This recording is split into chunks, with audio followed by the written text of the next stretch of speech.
Rientriamo in questo studio ideale dedicato all'internazionalizzazione dei prodotti agricoli. Abbiamo il piacere di avere a Cronache Trevigiane Francesco Arrigoni, direttore di Oppo Veneto. Quindi buongiorno direttore, quindi siamo nel campo dell'ortofrutta, un ortofrutta di cui è ricca la marca trevigiana, il Veneto, ma che per andare nel mondo ha delle difficoltà anche fisiologiche del prodotto. Sì, diciamo, il primo è che abbiamo un prodotto deperibile, quindi bisogna porre attenzione a questo aspetto, che è il primo. Poi dobbiamo stare attenti a fornire un servizio adeguato alla nostra clientela, perché sono molto esigenti in termini di standard, di tempi, di rispetto della burocrazia, che forse qualche volta non siamo così abituati. Certo, perché esempio io so che voi commerciate ad esempio con la Svizzera, no? E se manca un documento la merce sta a casa. Ah sì,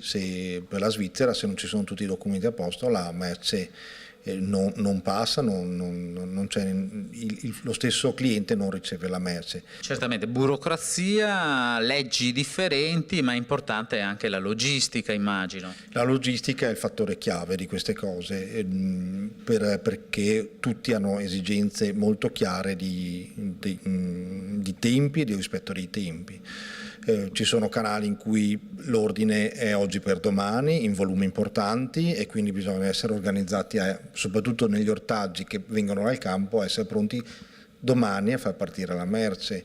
Ci sono, quando si va via aereo, i tempi diventano minuti di rispetto dei tempi, per cui anche il camionista deve fare l'agricoltore, il camionista, colui che controlla la documentazione, il fitosanitario e via dicendo. Quindi c'è tutta una catena che deve funzionare correttamente. Certamente. Alcune curiosità. Radicchio rosso di Treviso, in Giappone ci sono delle nicchie, mentre voi esportate anche a Dubai, ad esempio. Che prodotti vanno lì? A Dubai facciamo lattughini, diciamo insalatine a taglio, rucola in mix e via dicendo, dei porri, un po' di carote.